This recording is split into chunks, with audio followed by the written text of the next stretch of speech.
Let's have a look at the agenda for today.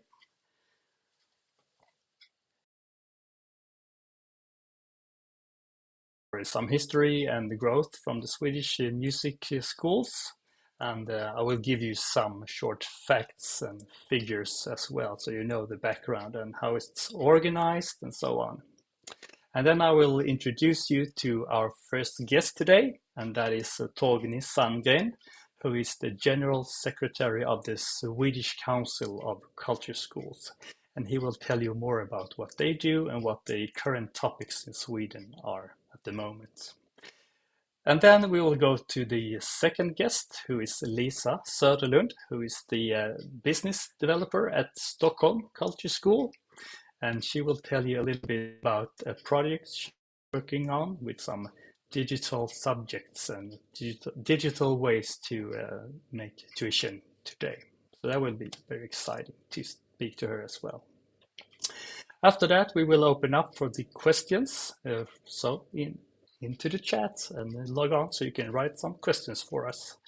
And at the end, I will tell you a little bit about the upcoming academies during this spring. But first, it all started around 1940 in Sweden. There are some examples before that, but around 1940, the first music schools started to pop up in Sweden. And if you would like to learn how to play an instrument or sing or something before that time, then you would have to turn to either the churches or the military musicians. And sometimes you could get some tuition through your school if your school teacher was able to play an instrument or something like that. But in the 1940s, the municipalities started to start their own music schools. And in Sweden and in the other Nordic countries, there are a strong political idea about the public education, that you, regardless of your background and your financial status, is supposed to have the possibility to get educated. So the citizens could develop themselves as persons and have a nice and strong and good life. And this was also what made the municipalities to start these music schools, so that kids were able to learn how to play instruments. And it really had a strong growth up until during the 50s and 60s. There was music schools in every other municipalities around Sweden. So it grew very rapidly during this period of time. And something that was very big in Sweden during the 70s and the 80s, it was the possibilities for students in school to learn how to play the recorder. And maybe not every Swede that has gone through that tuition has very nice memories of it, but it also led to that a lot of kids, they found their interest in music, and they also maybe found other instruments. They turned to the music schools to learn how to play an instrument. So in the 1980s, we had a really big boom of kids playing like orchestral instruments. It could be the wind instruments and the brass instruments and the other orchestral instruments. So this was kind of the top of the Swedish music schools for these instruments. Later on in the 1990s, some music schools, they started to adopt more subjects into the schools. Then we started to see dancing and theater and some film making and circus and arts, of course, coming into the schools. And then the music schools started to transform from music schools into what we today call culture schools instead. And this development has continued since the year 2000 and is still very much focusing on finding new subjects. And we will have a look at that a little bit later in the show when we speak to Lisa and the digital subjects today. very short history, and let's get over to some hard facts about the Swedish culture schools. We have 290 municipalities in Sweden, and almost every one of them has a culture school today. When I looked the other day, I could only find one municipality that didn't have their own culture school. So almost everyone has their own culture school. And it's about 200,000 kids that goes to a course in their spare time to learn some of the subjects. And that it would be about 11% of the kids in the age of 6 until 19. And if you just look at the ages of 9 till 11, then it would be almost 20% that is attending a course in the culture school. So every fifth kid is going to go to the culture schools. The financiation is that the municipalities, they use, it's funded by tax money. So the municipalities together, they spend around 185 million euros every year on these schools. And it's very heavily subsidized, so the fee is very low in Sweden. Some schools, they have no fee at all, and the average fee to attend a course in the culture school is 120 euro per year. What about the teachers in the culture schools? Well, they are often very highly educated in the conservatories and other universities and so on. And they're often employed by month, so they're not like freelance teachers. They are employed in the schools and have a monthly salary for that. And if you're a teacher in the Swedish culture school, the average salary today is about 3,100 euros per month. And of course, there are teachers earning more than that, and some teachers earning less than that, depending on how long you have been working or maybe what city or school you're working in. But the average salary today is about 3,100 euros per month. The teachers often have their tuition during the afternoons and the evenings when the kids have finished their regular schools. But there are still some schools and municipalities in Sweden that are able to teach the kids during the school day as well. Today the tuition is often in groups, smaller groups. It's not so many lessons anymore that is one-to-one, a teacher and one student. It's maybe one teacher and 3, 4, 5 students in music subjects, and there are maybe 10, 12, 15 kids in the other subjects as theater and dancing and so on.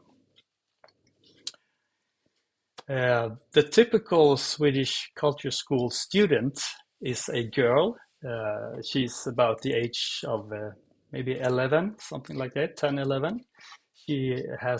She's born in Sweden, and her parents they are born in Sweden as well. And they're often educated as well, the parents. And this is a kind of a problem in Sweden, that we don't really reach out to all the target groups in the society. So a lot of culture schools today is working hard with reaching out to the kids that are not really finding their way to the culture schools.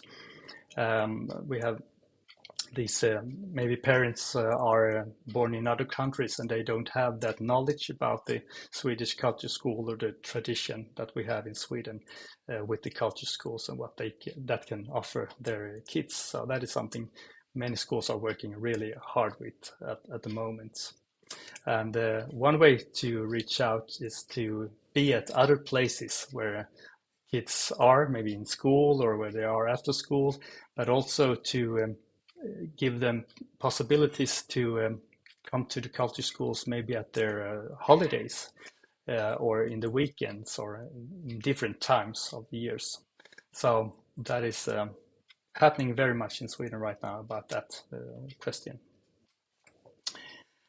And this is what is current at the moment. The last 10 to 20 years, it's been a lot of focus on the digital side of the tuition. And of course, the pandemic made it also to really take away some more action about these digital subjects. Many schools have like digital piano studios, teaching kids in groups, like 4 or 5 kids on digital pianos, playing together with the headphones on. And of course, we have different digital subjects like music production and digital art and animation and photography and other kind of subjects. But more about that in a moment. Yes, now it's time for me to introduce you to our first guest today. So I say very welcome to you, Torgny Sandgren, who is the General Secretary of the Swedish Council of Kulturskolan. Thanks Hello, for having me. Torgny. Thanks for being here. It's very good to have you. As I said, you're a General Secretary of the Swedish Council of Kulturskolan. Could you maybe please tell us a little bit more about the council, what it is, and what it's for, and so on? Give us a little background. Yeah, it's basically a membership organization, and the municipalities are members. And so we work like a traditional non-profit organization that listen to what the members want us to do and try to manage that. But basically, we have uh, 2 areas where we're working.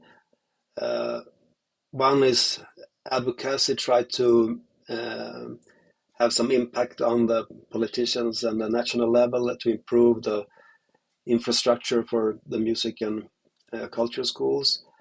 And the other area is to support the leaders in the music and art schools. So we have some programs for them and so on.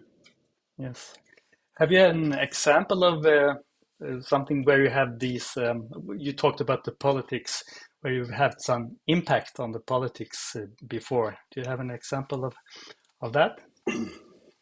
Yeah, if you look back the last 5 6 years, it has happened a lot. Before, if you go back like 6 7 years ago, it was we had no national founding, no national strategy, no national policy, and so the recent years has been really good for us in that way. Now we have a decision in the parliament that says that there should be some kind of national policy for music and culture schools, and there are also a mission for the National Council of Culture Affairs, I think they are called, to support the schools and have some programs and foundings for projects and so on. So, but it's of course we want to have a more solid and strong national policy, and we try to work for some kind of legislation that says that every municipality should have a good music and culture school, because it's different in every municipality. Some of the municipalities has a really amazing work being done, and in some areas of Sweden it's not that good. So it's the opportunities for young people is very different. Yes. I remember one moment strongly. I think it was in 2014 when the government they opened their what's the opening meeting, and that was the first time you could hear the prime minister talk about the culture schools in Sweden, and that was a work done by you before that as well. So that was very nice, good Yeah. moment for everyone working in the Swedish culture schools, and it has happened very much the latest 6 or 7 years, as you say, Yeah. Torgny. What is the current topics in Sweden right now in the culture schools? What are they like challenging? What are they struggling with, or what is current right now?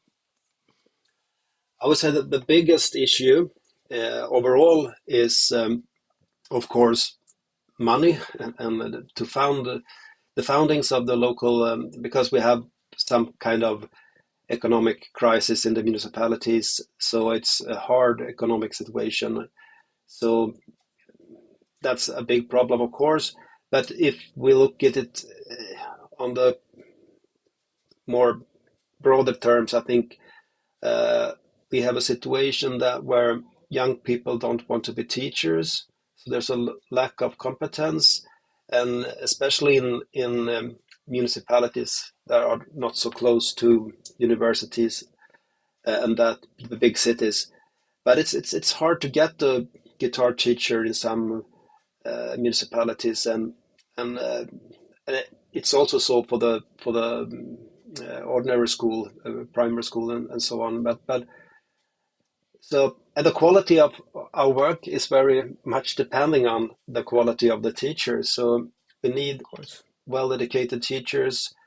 So that's a really big issue if we can't. So we need to be a better employer, employer, and we need to have some good strategies to get more kids into want to become teachers. Yes, of course, very important. You also mentioned before that you were working with leadership leaders. Can you just tell us a little bit about that as well? Yeah, it's if you're working like for like a headmaster or a leader in a music culture school, in some way you become a little bit alone because you're maybe the only one that work with these things on a leadership level, and so you need the networks, you need your other leaders, meet up with them and learn how to handle situations and so on. So we try to um, uh, get platforms where leaders can meet, but we also has in cooperation with the University of Karlstad, we have a music culture school leader education for them. So they more like formal headmaster education. So they become good Yes. leaders, and it's been a success. And we also have a mentorship program for leaders where we use skilled leaders who has been working for a long time as leaders. They become mentors for leaders that are new on their job and need some more personal support. Uh, and we also bring out some reports or facts or small studies about topics that can be relevant for the leaders. Yes. Yes. Nice. You also work with different projects during a period of times, like Yeah. do you have any special projects running right now that you can tell us a little about? Well, one big discussion in the music and culture schools is about how we take the children's rights in a proper way, how we listen to them and their needs and what they want, because we come from a tradition where the teachers and the headmasters have their own idea about the education, and now we have a legislation that says that we need to listen to the kids. So we work a lot with that in projects and in the support to leaders, how to support them to be more active in listening to what the kids want to do and how their feelings and thoughts about being in a music and culture school. So that's a really important issue to work with. Uh, we also have really recently finished a 3-year project about the mental health of young people, because it has been a big discussion and big problem that a lot of young people have not so good uh, feeling well or anxious or uh, so we and try to find out what kind of part can a music and culture school be for young people related to that kind of problem? Yes. And are there any examples of that that you can mention? Some activities or something about strengthening the mental health of kids? Yeah, it's. I think that the best results we have seen where the music and culture school cooperate with the team, the health team in the municipality or the school health team. So, so they got to know each other and learn from each other. But also when the health team at the school or in the municipality see kids who have problem, they can say, well, maybe we can get you some dancing lessons or some music lessons or something, and then it it can be a way to get them out of depression or something. So Yeah, we've seen a lot of good results there. nice to hear. Good job. Um, is there anything happening between the countries in Nordic countries or the European countries? Are there any collaborations between the council or the culture schools that you know of that you can tell us more about? Yeah, we are a part of the EMU, European Music School Union, as the European organization, and we try to meet them a couple of times every year and try to learn from each country. There's also a Nordic network where me and my colleagues in the other Nordic countries meets a couple of times a year and discuss what's going on in the countries and try to find out collaboration and stuff like that. This spring we have a, a national conference in Sweden for the leaders, but we have also invited our Nordic colleagues to that conference, and we will talk about what's going on in the Nordic countries and in Europe, and try to learn from what's happening over the other countries. So we try, but it's not so formal cooperation between the countries, but it's more like a network where we meet and discuss what's going on and try to help each other. Oh, good. Is there any topics between the countries that are similar, you think? There are some challenges that are similar between the countries, or is it very different? What kind of subjects you're working with? Yeah, I will say that there's a big difference between the schools in the Nordic countries compared to Central Europe, because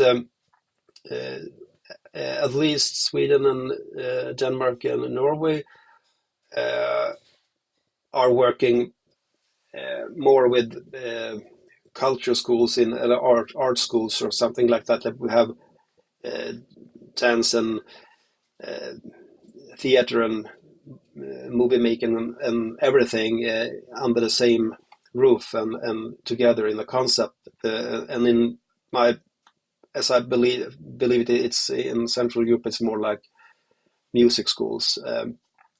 So we have there's some kind of different, and I think, but in the Nordic countries, I think we have the same problem with how to get young people to want to be teachers.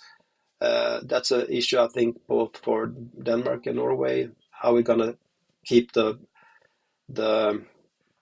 uh, how we will be able to recruit good teachers in the future. It's an issue that we discuss a lot between the countries. Yeah, very important. Is there any like projects for that at the moment, or what is happening with getting Yeah, more there's kids something ones? there's a lot going on, and it's it's much about try to have good relationships between the music and art schools and the universities and the networks that work with competence. But we also another topic that I also think is common for the Nordic countries is we have a lot of discussions about inclusion and you, as you told earlier, that it's mainly kids from middle class, well educated families, and that's not a good situation that could keep the support and the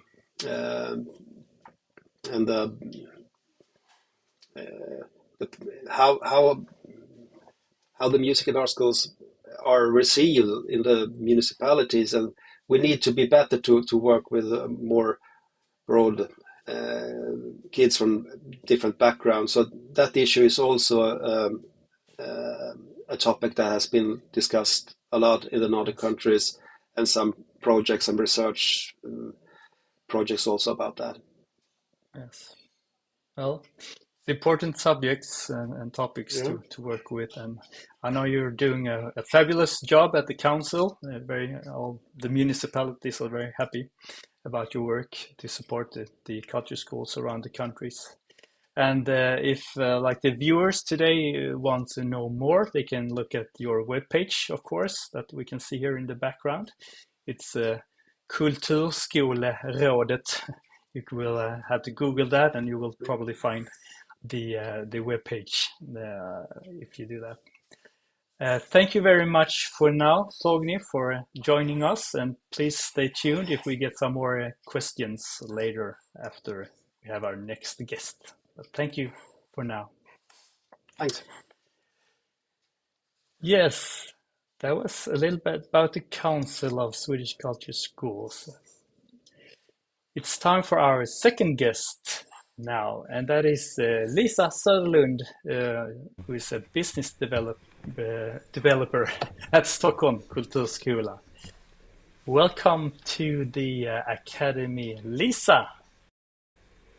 Thank you very much. Nice to be here. Nice to have you here. You work with a digital project at the moment that is like a collaboration between different cities in Sweden.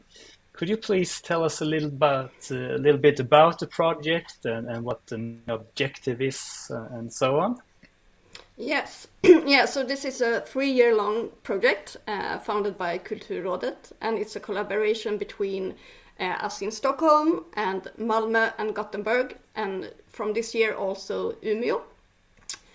So it's the large cities of Sweden collaborating, which is really exciting. And the purpose is to develop new forms for digital education, like online and hybrid activities, hybrid courses, where you mix physical and digital ways of meeting each other. And also to develop like new subjects focusing on digital creativity. And for example, we work on game development as a new subject in our culture schools. Exciting. Yeah. And we will learn more about that later on this spring because we will have a special academy about game creation in culture schools. So don't miss that. What results have you been seeing these 3 years now, or after these 3 years? Can you see something special right now in the project? Yeah, I think the biggest thing we have noticed is the way we work together is by like sharing knowledge, sharing experiences in meetings where the teachers and educators meet each other and bounce ideas with each other and inspire each other to do new activities. And also we have been creating joint activities like game jams where kids from our different cities meet and create together with our teachers and educators. And that has also been a big learning experience for us. So I think what we have been noticing is that the collaboration itself is a catalyst or a motor for transformation and change, and it has been like expanding and making the change faster for our different cities. Yeah. So you take teachers from different schools and take them together in meetings. So tell us a little bit how you work with that. Yeah, so we have online meetings like every third week or once a month. One meeting is on music online, it's called. It's about music education in different digital forms like online or the hybrid format, which we work on mainly right now, and how we can produce digital material like video lessons and so on to expand the experience for the kids. So we meet and we have like different themes. Earlier today we had a meeting where Malmö Kulturskolan talked about their hybrid guitar course and how they make tutorials, video lessons for that. So that was really, really inspiring. And next time we will talk a bit about accessibility and inclusion, how we can work on that. So we have like different themes, and then different educators or teachers or external people come and inspire us. So it's a way of learning together. And as I said, we can bounce ideas together and have like a feedback loop in our group. Yes. And do you think this way of work would you work in this way if we wouldn't have this pandemic and this time where we all learn how to have these meetings, or is that kind of a source for that, maybe? Yeah, I think if we would talk about positive effects with the pandemic, it's definitely that it's more comfortable and easy to meet like this. You can have a cup of coffee together online as well as physical, Yeah. I think it's very interesting to connect teachers all over the country, or between countries for that matter, to share knowledge. That's a very nice and good way to work, because sometimes you're very lonely as a teacher in a culture school.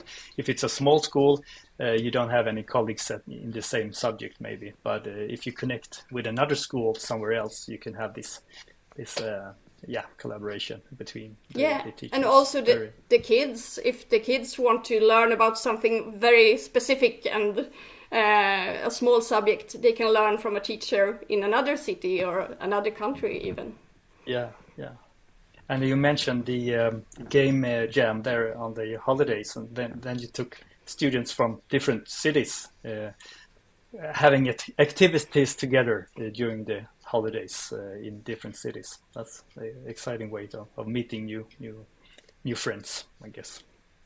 And I just also wonder if you have met any like challenges during these 3 years. Is there anything special that is tough or challenging with the digital development in the culture schools? Yeah, I mean, digitalization is kind of a complex question or a complex thing to work with, and it's not like a quick fix.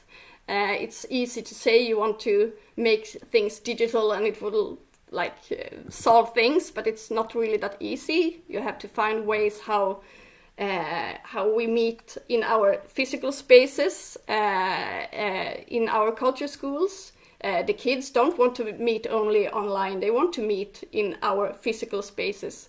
So you need to see how you can combine the meeting face-to-face with digital online meetings. And there's also, like Torgny was talking about, the inclusion. Everybody doesn't have like a computer or a phone or the digital tools. It's a lot about the infrastructure with equipment and licenses and all of that, of course. But I think also mainly it's a way of thinking differently about our organizations. We need to be transformative organizations. We need to support change, development, and the teacher role also needs to be more open to be a part of the development and the transformation. So it's a way of thinking that's quite different, and we need to address that more, I think. Torgny before talked about that it's hard to find competence and teachers. What about finding competence to these new digital subjects? Is that hard, or is there a lot of people out there, or what's the situation there? I'm glad you asked, because that was one of the concrete challenges we have been having. For game development, it has been really, really tricky to find educators. either you have to look at people working with game development and see if they are interested in being teachers, or you need to find teachers, educators that are interested and know about game development. And that's not too easy to find, but we work together also there. So we try to take like art teachers, for example, or music teachers that are interested in game development, and we train them in this project to be able to have these courses. Yeah. I have a picture now in the background, if we see if we can get that, but if Dan is with us and can change to that background. I have some pictures that you sent us. There it is. Could you just tell us a little bit about these pictures? What is it that we're looking at? Yes, these are different pictures from our activities. So it's from game development. Up to the left, there's a game development activity that we had with older youth that worked during the summer holiday, and they had 3 weeks to work with game projects. And then after they were took them to a game studio here in Stockholm, DICE, a big game studio, and they got to like pitch their game ideas for the game producers there. So that was really exciting. And we also had courses in Blender. You can see 3D art in Blender. And we also have some activities in e-sport gaming, things like that. And the picture to the right bottom is actually AI generated picture. Okay, but okay. It's supposed to be our course in game making as well. Okay. And when speaking of AI, when you say it, what do you have? What's the feeling about AI in culture schools in the future? You think, of your perspective, will it be a big thing? You think? There's talking about AI every day on the news today. I know. So. I actually think talking about AI is kind of a delicate matter, because it's a really creative tool that we, of course, need to explore and understand, and we have to be curious about it. And the kids that we meet are already using it, so we need to be up to date. And at the same time, when we talk about like digitalization, transformation, I think it's really important to keep the thresholds low, both for the kids we are meeting that may not have this experience, but also for the educators and teachers that work in our organizations, because we need to take like perhaps more baby steps into the digitalization. But of course, AI is really important, and what I think we can pick up on as a culture school or art school is that in the future, the jobs that will be available will be we need to explore certain human abilities like creativity, collaboration, storytelling, expression of ideas through like art and images and text, and also like the human and machine interaction. And I think art schools can be really important there. Yeah, we have an exciting future, of course, with this AI question in the culture schools. I was talking about the different target groups, and that was a challenge for Swedish culture schools, reaching out to other than the normal student. Have you seen anything when you're working with the game creation or other subjects? Is there any? Do you reach out to some other target groups there, or is it the same kids finding these courses as well? No, I think both regarding game development and other digital subjects, and also regarding having online and hybrid formats. We kind of reach other target groups. We reach older kids that are maybe quite busy with school and other activities, and they can feel like a relief when they can meet up online and have digital lessons, not having to go to our culture school every week. And also with the game development, we meet older youth as well. We meet more boys than perhaps in other subjects. And we have also had like projects with kids and youth not coming to school, having trouble coming to school. So we meet that target group as well. Oh, good.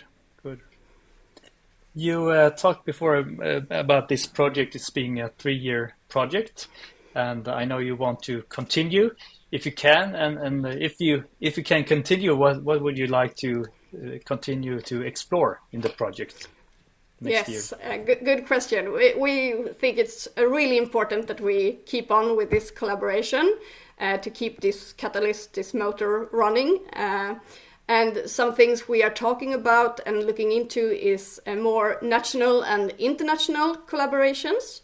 We have started a network for games in culture schools, a Swedish national network.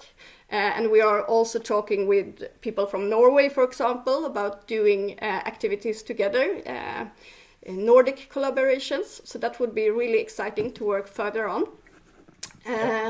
Also, we are talking about accessibility and inclusive ways of education. We need to be even better when we work on digital education with accessibility and inclusive ways of meeting our target groups. And we also talk about more ways. Torgny was talking about like how we can have kids and youth have more of a saying in what they want to do when they meet us, and how our culture schools should look like and be. So we want to explore new ways for young people to come to us, collaborate, create together, have like the technology needed and also guidance from our educators, but not so much as a teacher-student, more like youth teaching youth, learning from each other. Our teachers can be more like coaches or mentors, and creating these open spaces where you can collaborate and create together. Wow, yeah, sounds very exciting. And if there is someone looking at this academy right now from the other countries, the Nordic countries maybe, and they want to contact, what should they do? Should they email you, or what do you think? What should they do if they're interested in this? They can definitely email me, and if they, for example, curious about the network for gaming, it's on Discord, a digital platform where all the kids are. But they can email me and get the contact info to be in the network, for example. Oh, perfect.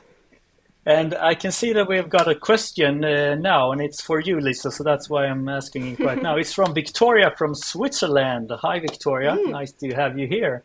And you are asking Lisa this. What do you mean about game development exactly? Did it connect to music too? Great question. I'm glad you asked. I actually, when I started working with game development in culture school, I immediately saw that this is connecting to all our subjects. It's connecting to music through game music and sound engineering. It's connecting to arts, like both graphics, making the characters and the game worlds and the animations. And also it's about storytelling, like theater.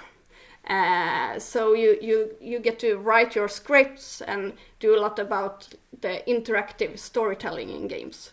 So music definitely, and all the other subjects as well. Yeah, very nice. Well, thank you very much, Lisa. We will now invite Torgny back and see if we can we'll get some more questions from the chat. Don't be shy in the chat. Write some questions for us. We will try to answer them. Let's see if there's someone is wondering anything. Or maybe Torgny has a question for Lisa and Lisa for Torgny. Who knows? Who knows?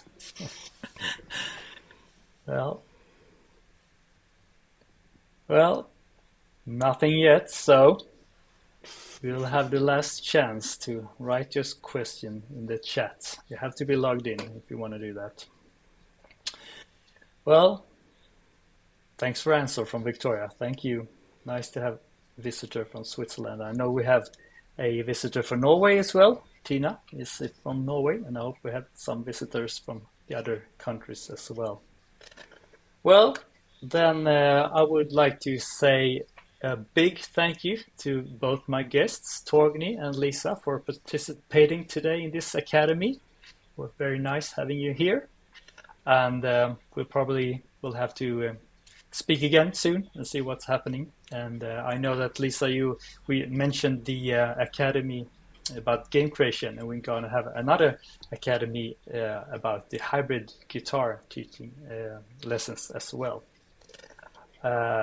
We will be happy to see you in Switzerland, says Victoria, and something on Icelandic from Iceland.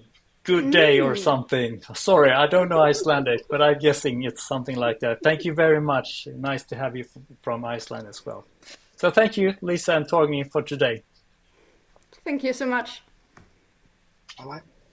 Yes, and then before we end this for today, I'm going to show you what's happening. Here we are, upcoming academies.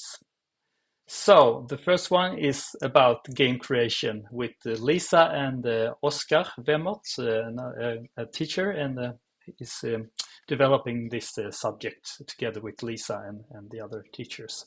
They will talk about this more on March, the 5th of March at 11 o'clock. So don't miss that one. You can apply on the support page in SpeedAdmin, and you will get the link as well. And the next one after that is the one about hybrid lessons in guitars, and that will be the 9th of April at the same time, 11 o'clock Central European time.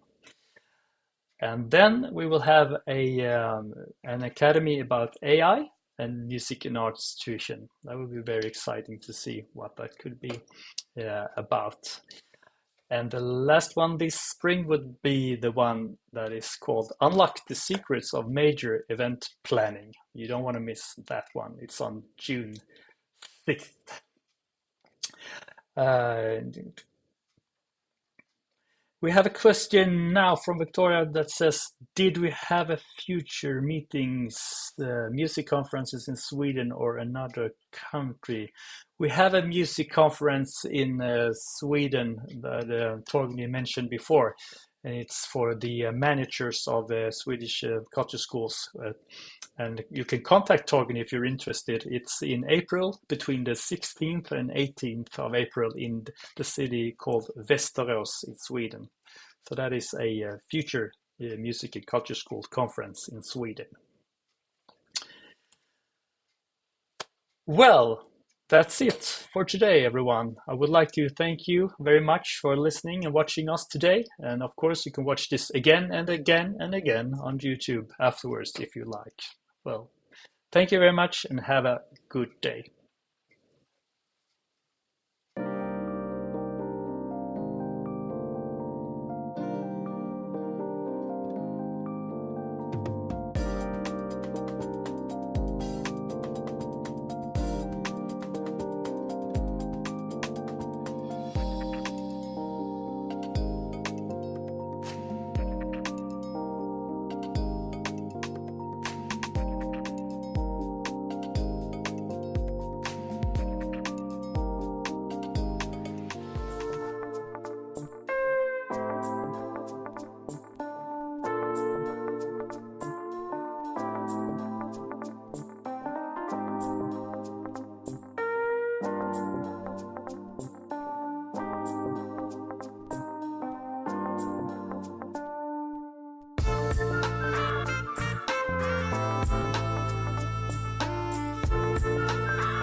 kick.